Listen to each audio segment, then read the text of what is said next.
জুয়া নয়, এটা হচ্ছে একটা গেমিং প্ল্যাটফর্ম। আজ আজ এই যুগে এখান থেকে ইনকাম করা যায়, বুঝলি? বিকালের মধ্যে যেন 5,000 টাকা পাই। কোথা দিয়ে জোগাড় করবে আমি জানিনি, না হলে তোর কপালে দুঃখ আছে।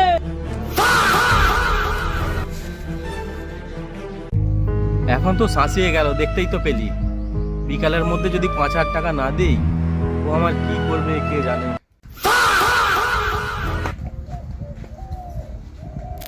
বল ভাই, এত চিন্তায় কেন? কি হয়েছে তোর? আর চিন্তা, ওই যে ওপার রোহিত, রোহিত জানিস তোকে? হ্যাঁ চিনি, রোহিত। ও আমার আর আমার দাদার মাঝখানে ঢুকছে। কেন? কি আর বলবো, দাদার থেকে 5,000 টাকা চেয়েছিল।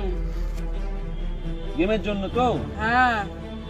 তুই তো দাদাকে বলিসনি যে আজ 5,000 টাকা নিয়ে আসলে কাল 20,000 টাকা হয়ে যাবে? এই দেখ বাইকটা দেখ, এটা কিসের টাকার বাইক তুই তো ভালো করেই জানিস। দেখ ভাই দেখ, এদিকে দেখ। ওই রোহিত কিন্তু খুব বাড়াবাড়ি করছে। হ্যাঁ ঠিক বলেছিস, খুব বাড়াবাড়ি করছে। আমার দাদাকে কি সব কুমন্ত্র দিয়ে এসেছে। ও কিন্তু আমাদের বাড়িতেও গিয়েছিল, আমার বাবাকেও বলেছে। আমি কি আমার বাপের টাকায় খেলি? আমি তো আমার টাকায় খেলি, তাই তো? হ্যাঁ একদম ঠিক। রোহিতের অনেক বারংবার বেড়েছে, সবার ব্যাপারে নাক গলাচ্ছে। ওর একটা ব্যবস্থা করতে হবে খুব শীঘ্রই। সে তো করতেই হবে। তুই এক কাজ কর, বাড়িতে গিয়ে তার থেকে 5,000 টাকা নিয়ে আয়। আর আমার কাছে তো 28,000 টাকা আছে। কাল বিকালের মধ্যে তোকে একটা এরকম গাড়ি কিনে দেওয়া হবে। এরকম? হ্যাঁ এইরকমই, এর থেকেও ভালো গাড়ি হয়ে যাবে। তুই তো জানিস এখন এরকম গেমের থেকে কত টাকা করে পাওয়া যাচ্ছে। হ্যাঁ হ্যাঁ। তুই শুধু নিয়ে আয়, তারপর দেখছি আমি, ঠিক আছে? দাদাকে আজকে যা সকালে শুনিয়ে এসেছি না, আর যা দেখে এসেছি, দাদা বিকেলে দিতে বাধ্য। ঠিক আছে বিট্টু, তুই বস, তাহলে আমি আসছি। তাড়াতাড়ি বিকালে আসিস, টাকাটা কিন্তু নিয়ে আসিস। বুঝলি তো ভাই রোহিত, ভাইকে ছোটবেলা থেকে কোলে পিঠে করে মানুষ করেছি। শুধু ওর মুখের দিকে চেয়ে আমি বিয়ে করিনি।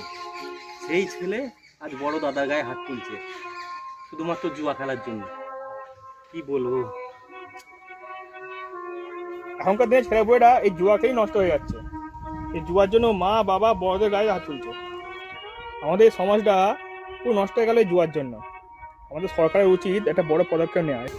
হ্যাঁ রে ভাই, সরকার যদি এই জুয়ার জন্য কোনো বড় পদক্ষেপ নিত, তাহলে আমার ভাইটা এত নষ্ট হতো না। কি আর বলবো, তুমি কি ছোটবেলা থেকে দেখতে শাসন করতে, তাহলে ও অত নষ্ট হতো না।